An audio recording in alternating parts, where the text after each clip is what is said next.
Everything begins as in the original timeline. Padmé's ship, along with Qui-Gon and Obi-Wan, must land on Tatooine due to a malfunction. Following the original plot, Qui-Gon and Padmé decide to go into town in search of the necessary parts. However, in this timeline, they encounter Shmi, who this time is not a slave, but a merchant selling spaceship parts, including the ones they need. Anakin is with her in the shop, accompanied by a fully functional protocol droid. Intrigued, Padmé asks if the droid is for sale, to which Anakin replies no, as he built it himself and is very fond of it. Hearing Anakin's words, Qui-Gon starts to take a closer look at him and feels a strange connection, something he has never experienced before. Curious, he asks Shmi if Anakin is her son, to which she affirms something quite evident. At that moment, Cliegg Lars enters the shop, who, in this timeline, is Shmi's husband. Qui-Gon subtly comments, "I suppose he is his father, isn't he?" Shmi looks at him with some concern before replying that he is not. Intrigued, Qui-Gon asks who Anakin's father is, and Shmi tells him that he has none, explaining that her pregnancy was completely natural. After hearing this, Qui-Gon begins to seriously consider the possibility that Anakin has something to do with the prophecy and decides to investigate further. He invites Shmi, Anakin, and Cliegg to dinner.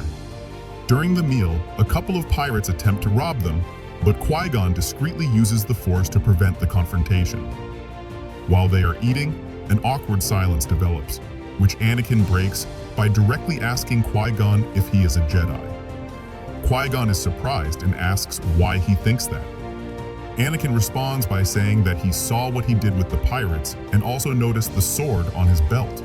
Impressed, Qui-Gon tells him that he is a very smart boy for his age and asks what he knows about the Jedi.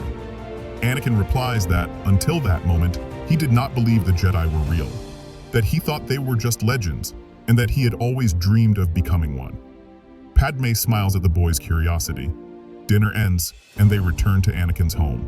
Before leaving, Qui-Gon speaks privately with Shmi and tells her that he sees great potential in her son.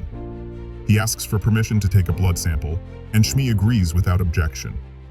With the sample in his possession, Qui-Gon and Padmé return to the ship and depart for Coruscant. In this timeline, they do not encounter Darth Maul, as they only stay on Tatooine for one day. During the journey to Coruscant, Qui-Gon analyzes Anakin's blood sample and discovers that his midichlorian count is even higher than Master Yoda's. This reinforces his belief that Anakin could be the chosen one of the prophecy. Once on Coruscant, Qui-Gon and Obi-Wan present themselves before the Jedi Council and recount what happened on Tatooine. Qui-Gon shows them the blood test results, but the Council responds that they need to evaluate the boy in person to validate his claim. Qui-Gon nods and requests that another Jedi accompany Obi-Wan on the mission to escort Padmé to Naboo, since he will return to Tatooine to retrieve Anakin. The Council selects Master Agen Kolar to accompany Obi-Wan. While Obi-Wan and Agen Kolar depart for Naboo with Padmé, Qui-Gon travels back to Tatooine to bring Anakin before the Council. Upon arrival, he goes back to Shmi's shop, but this time he finds her alone. Calmly, he tells her what happened on Coruscant and explains that he firmly believes Anakin could be the chosen one of a prophecy. He tells her that her son has extraordinary potential and could become a great Jedi Master. Hearing Qui-Gon's words, Shmi does not know what to say. She does not want to be separated from her son, but also does not want to prevent him from fulfilling a dream and doing good. She decides that she will talk to Anakin and proposes to Qui-Gon that he join them for dinner to calmly break the news. During the meal, Anakin asks Qui-Gon why he has returned and what happened to the girl who accompanied him. Qui-Gon explains his proposal, and Anakin is initially surprised and smiling, but his expression suddenly changes. Noticing his reaction, Shmi asks him what is wrong, but instead of responding to her, Anakin looks at Qui-Gon and asks if he would have to leave his family to become a Jedi. Upon receiving an affirmative response, his expression hardens, and without hesitation, he rejects the idea. He says he does not want to become a Jedi if it means abandoning his mother. Shmi, with tears in her eyes, tries to convince him that she will be fine and that he should follow his dream. Anakin insists that he cannot leave her behind. Faced with this situation, Qui-Gon offers him an alternative. he would allow them to see each other occasionally, as long as no one from the Council or the other Jedi found out. Anakin, excited, accepts the deal and asks when he must leave. Qui-Gon gives him a day to say goodbye to his family before beginning his training. That night, while Anakin has dinner with his family for the last time, Qui-Gon contacts Yoda to inform him that he is bringing the boy. Before he can say anything, Yoda informs him that Aegon Kolar has died and that the Sith have returned. The news shocks him, and he completely forgets what he was going to say. His only concern at that moment is Obi-Wan, and he asks if he is all right. Yoda assures him that Obi-Wan survived and that he was the one who eliminated the Sith. After processing the information, Yoda asks if he will bring the boy. Still affected by the news, Qui-Gon dryly responds, "Yes," and ends the communication.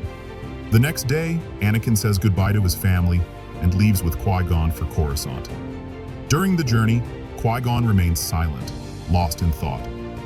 The news of the Sith's return has left him uneasy, and his concern for Obi-Wan and what this might mean weighs heavily on him. Once in Coruscant, even before presenting Anakin to the Jedi Council, Qui-Gon decides to meet with Obi-Wan to introduce him to Anakin. Upon meeting, Anakin and Obi-Wan shake hands. Then, Obi-Wan recounts to Qui-Gon everything that happened with the Sith Lord named Darth Maul. He explains that initially the fight against Maul was a 2-on-1 battle, but at a critical moment, they left him behind, preventing him from helping Aegon Kolar, who fell in combat before him. After the reunion between Master and Apprentice, the three go before the Jedi Council to present Anakin. The Council subjects the boy to various tests and quickly realizes that his potential is incredible. Unlike the original story, this time the Council admits him immediately, considering that, given the Sith's return, his presence and training would be essential for the future. Obi-Wan is named a Jedi Knight, and Anakin is accepted as Qui-Gon's new Padawan. Thus, with Obi-Wan's temporary company, Qui-Gon and Anakin begin his training.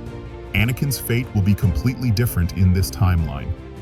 Without Palpatine's influence, without the emotional burden of having abandoned his mother, and with Qui-Gon as his master, his development as a Jedi will take a very different path. But what will this path be? This concludes the first part of this story. Let me know in the comments if you liked it and how you would continue it. Stay tuned so you don't miss the second part.